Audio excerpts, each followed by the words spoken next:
पीछे वाले श्री राम नहीं करते क्या? जय श्री राम, जय श्री राम, जय श्री राम, जय श्री राम। सभा को संबोधित करें आदरणीय श्री सतीश गौतम जी।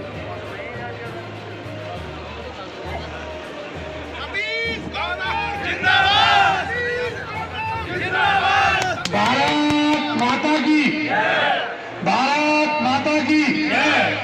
आज नामांकन में उपस्थित विश्व की सबसे बड़ी पार्टी के प्रदेश अध्यक्ष चौधरी भूपेंद्र सिंह जी और मेरे यहाँ पर क्योंकि लेट हो रहे, क्योंकि जो प्रदेश अध्यक्ष जी का नाम ले दिया जाए भारतीय जनता पार्टी के, तो सभी उनमें सभी समाये हुए प्रदेश अध्यक्ष जी में मेरे सम्मानित मंच आज के दूल्हा मेरे छोटे भाई आरू वाल्मीकि जी, मेरे सामने बैठी मेरी देवतुल्य जनता, मैं सभी के चरणों में नमन करता हूं, सभी का वंदन करता हूं, सभी का स्वागत करता हूं।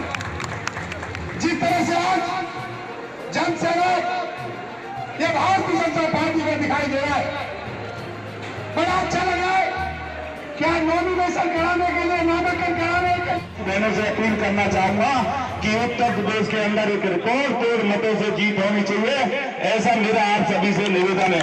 और अंत में एक निवेदन और करते हुए कि 7 तारीख को यह मतदान है। देखिए, मैं अपने सभी सम्मानित नंबरदारों से, माता और बहनों से निवेदन करना चाहूंगा कि 7 तारीख तक जो बचे शेष दिन, लगभग 25 दिन से भी कम का समय हमारे पास बचा है, अपना काम छोड़ करके अपने काम में कटौती करके इस अनूप वाल्मीकि के लिए लगा दो। और मैं ये गारंटी के साथ कह रहा हूं, 5 वर्ष आपकी कृपा से मुझे अवसर मिला तब, और उसके बाद पूरा जीवन भर में कार्यकर्ता के रूप में आपके बीच में मैं काम करूंगा। इन्हीं शब्दों के साथ मैं आदरणीय अध्यक्ष जी का, मैं कई बार कह रहा हूँ अध्यक्ष जी जाना है, बोले नहीं कोई बात नहीं, बुलवा ले 2 आदमी ऐसे। बहुत बहुत धन्यवाद। अब मैं निवेदन करूंगा हमारे इस हाथरस के यशस्वी विधायक और भारतीय जनता पार्टी के प्रदेश मंत्री बहन अंजुला सिंह भारत, आज पूरे विश्व में जो भारत की छवि बनी है वह आत्मनिर्भर भारत की छवि बनी है, एक निर्यातक की छवि बनी है। और मेरे भाई प्रधान जी की इस नामांकन सभा में उपस्थित भारतीय जनता पार्टी के सम्मानित जिलाध्यक्ष जी, हमारे लोकसभा क्षेत्र के प्रत्याशी, उत्तर प्रदेश सरकार में मंत्री आदरणीय अनूप प्रधान जी, मंचासीन सभी भारतीय जनता पार्टी और राष्ट्रीय लोकदल के सभी सम्मानित प्रतिनिधि, पदाधिकारी और सभी सभागार में उपस्थित सभी मेरे सम्मानित इस क्षेत्र के साथी कार्यकर्ता भाइयों बहनों, 2024 का लोकसभा चुनाव अब बिगुल बच चुका है और देश भर में 7 चरणों में इस लोकसभा का चुनाव होना।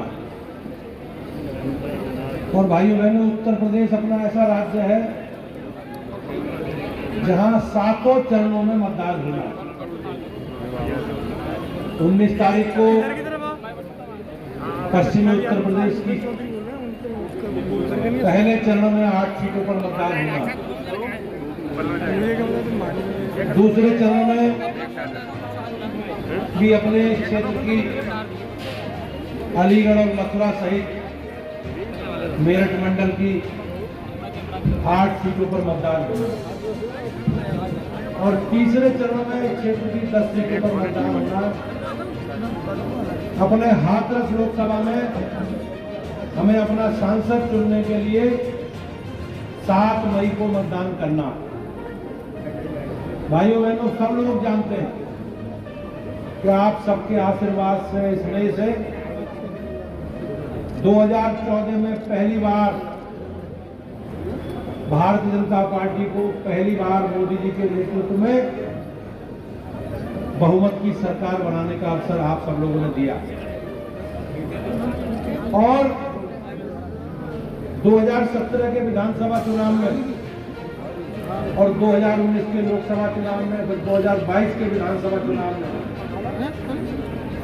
हमारी राज्य सरकार में योगी जी के नेतृत्व में और 2019 में पुनः दोबारा माननीय प्रधानमंत्री जी के नेतृत्व में उत्तर प्रदेश की महान जनता ने एक बड़ा जनादेश देकर मोदी जी को प्रधानमंत्री बनाने का काम किया। आप सब लोग जानते हैं कि भारतीय जनता पार्टी हमारा एक कार्यकर्ता आधारित जन संगठन है। हमारे पास भाइयों बहनों बहुत बड़ी श्रृंखला है, बहुत बड़ी फौज है और एक विचारधारा से प्रभावित होकर लोग लंबे समय तक इस राजनीतिक विचार यात्रा को लेकर समाज के बीच में, और आज उसी का परिणाम है कि आज हम देश में सबसे बड़ी ताकत है। हमारे सबसे अधिक विधायक हैं, सबसे अधिक सांसद हैं और अधिकांश सरकारें, राज्य सरकारें भी भारतीय जनता पार्टी की माननीय मुख्यमंत्री के द्वारा नियंत्रित की जा रही है, नेतृत्व किया जा रहा है। आज हम सब लोगों के लिए गर्व का विषय है कि 10 वर्षों में हमारी सरकार ने मोदी जी के नेतृत्व में जो काम किए, उन कामों के प्रति लोगों का विश्वास, मोदी जी के प्रति, भारतीय जनता पार्टी के प्रति बढ़ा। भाइयों बहनों, आज से 10 साल पहले स्थिति अगर आप देखेंगे तो उसकी चर्चा बहुत लंबे समय से मंच पर मेरे वरिष्ठ साथियों ने की।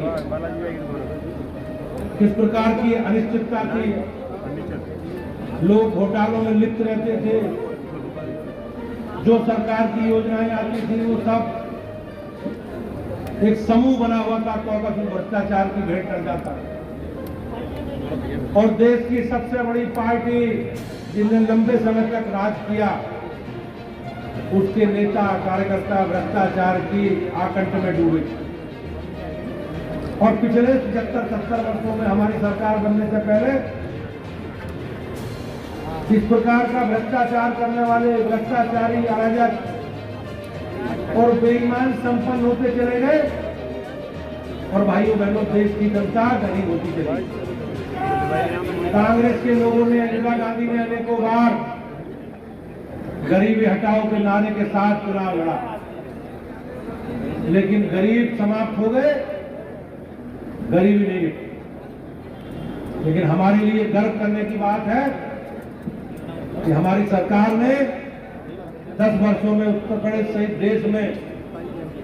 देश को आर्थिक रूप से एक शक्तिशाली देश बनाने का जो माननीय प्रधानमंत्री जी का संकल्प है, उसे आगे बढ़ाने का काम किया।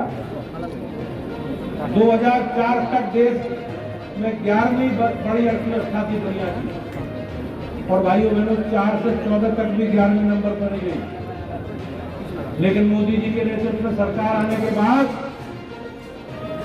आज भारत दुनिया की 5वीं बड़ी अर्थव्यवस्था, और माननीय प्रधानमंत्री जी ने जो अपने आगामी कार्य योजना में अपना एजेंडा तय किया है, उसमें आने वाले कार्यकाल में भारत दुनिया की सबसे बड़ी तीसरी अर्थव्यवस्था बनेगा।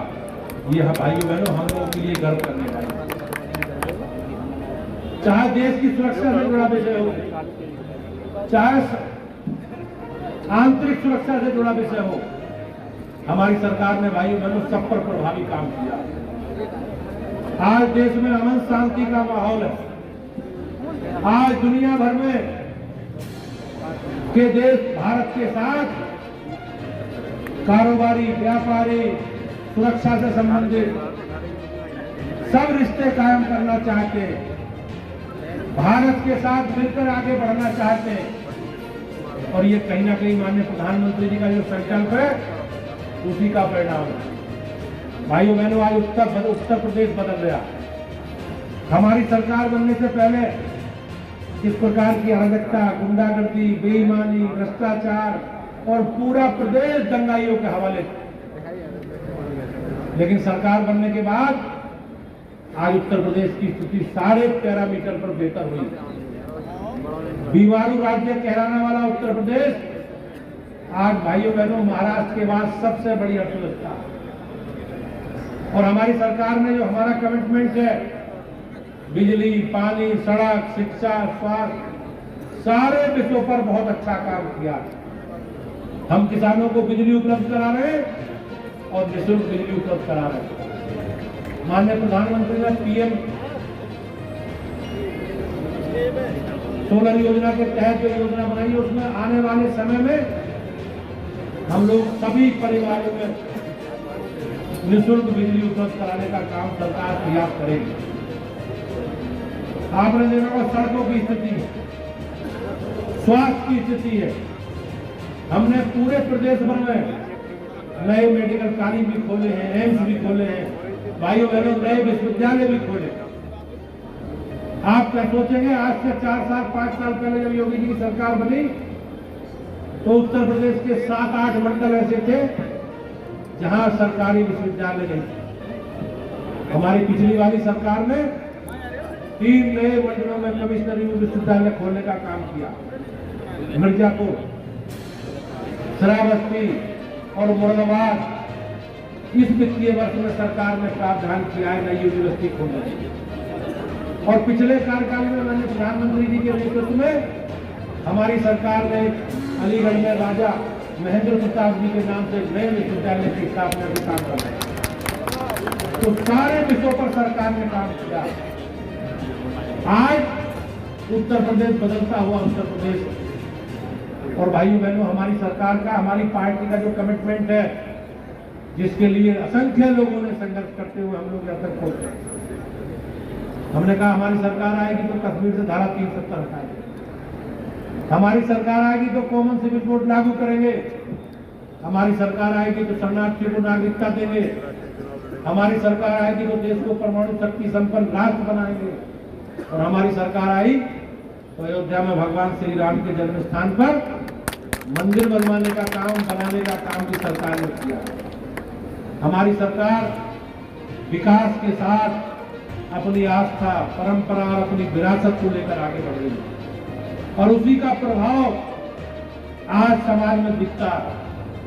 पुरानी सरकारें जिस तरह से हमारे धार्मिक पर्वों पर, धार्मिक चीजों पर, हमारे त्योहारों पर, हमारी धार्मिक यात्राओं पर, शोभा यात्राओं को प्रतिबंधित करने का काम करती थी, आज सरकार ने एक व्यवस्था सुनिश्चित करके, सुरक्षा के मानक तय करके आज पूरे प्रदेश में चाहे रामनवमी हो, चाहे कांवड़ यात्रा का जुलूस हो या हमारे अन्य धार्मिक यात्राओं के जुलूस हो, सबको सम्मान के साथ सुरक्षित वातावरण देकर निकलने का काम किया। और आज सरकार प्रतिबंधित नहीं करती, फूलों का बरसात करने का काम करती है। यही हमारा संकल्प है भाइयों बहनों, इसीलिए हमें लोगों ने चुना। हमारी ऐसी पहली सरकार है जो 10 साल काम करने के बाद योगी जी के नेतृत्व, मोदी जी के नेतृत्व में कोई इनकम्बेंसी नहीं, लोगों की कोई नाराजगी नहीं है और मोदी जी के प्रति लोगों का धीरे धीरे विश्वास कहीं ना कहीं बढ़ गया।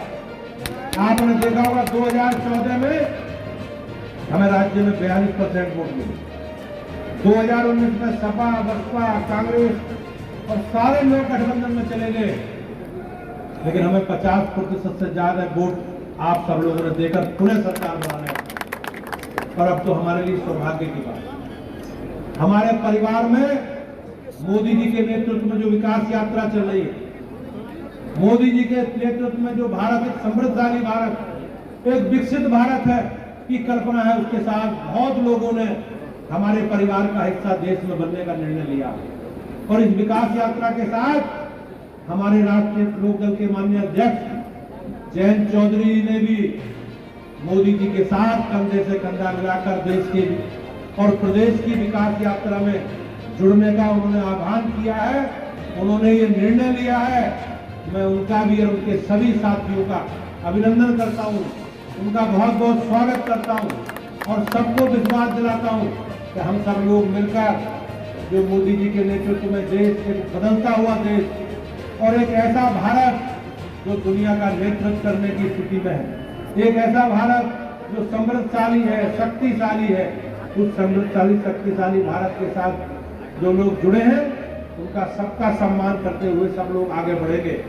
मुझे विश्वास है कि हम सब लोग मिलकर माननीय प्रधानमंत्री जी का जो संकल्प है 2047 तक भारत को विकसित राष्ट्र बनाना, उस विकसित राष्ट्र के संकल्प के साथ हम लोग जुड़े और मुझे विश्वास है कि आने वाले विधानसभा चुनाव, लोकसभा चुनाव में जब तीसरे चरण में 7 मई को यह मतदान होगा तो भाइयों बहनों कोई वोट छोड़ना नहीं। वोट वही गिना जाता है जब काउंटिंग होती है, जो वोट पड़ जाता है, जो ईवीएम में हम बटन दबा देंगे। घर बैठे वोट की गिनती नहीं होगी। आप इतनी बड़ी संख्या में यहाँ उपस्थित हैं और हमारे लोग नीचे तक, राष्ट्रीय लोक दल, भारतीय जनता पार्टी के कार्यकर्ता सब जगह हैं, सब बूथों पर। तो हमें संकल्प लेना है कि गांव की प्रधानी की तरह चुनाव लड़ना। कैसे चुनाव लड़ना है? जब घर से निकलते तो ये संकल्प लेते हैं कि किसी को छोड़ना नहीं है, सबसे निवेदन करना है, सबसे आग्रह करना है, सबको फोन करना है, सबको बुलाना है और भारतीय जनता पार्टी के पक्ष में 100% मतदान करना। यही आप सब लोगों को विश्वास है और मुझे विश्वास है कि हमारी पार्टी का जो संकल्प पत्र हमने दिया उसमें समाज के सब वर्गों के लिए आने वाले भविष्य का भारत कैसा होगा, हमने जो जो काम किए हैं भाइयों बहनों, सारे कामों को लेकर आप सबके बीच में होंगे। कहीं कोई किसी से निगाह चुराने की जरूरत नहीं है। हमने बेहतर काम किया, हमने देश के लिए काम किया, हमने गरीबों के लिए काम किया, हमने युवाओं के लिए काम किया, हमारी महिला बहनों के लिए काम किया, हमने किसानों के लिए काम किया। यही हमारा संकल्प है और मैं निश्चित रूप से कह सकता हूं कि हमें इस संकल्प के साथ आगे बढ़ना है। मैं मंचासीन सभी पदाधिकारियों का और अपने प्रत्याशी का और सभागार में उपस्थित सभी हाथरस क्षेत्र के, अलीगढ़ जिले से लोग पधारे, अपने सभी साथी भाइयों बहनों के प्रति कृतज्ञता प्रकट करते हुए आप सबके प्रति अभिनंदन प्रकट करता हूं, आपका धन्यवाद करता हूं और एक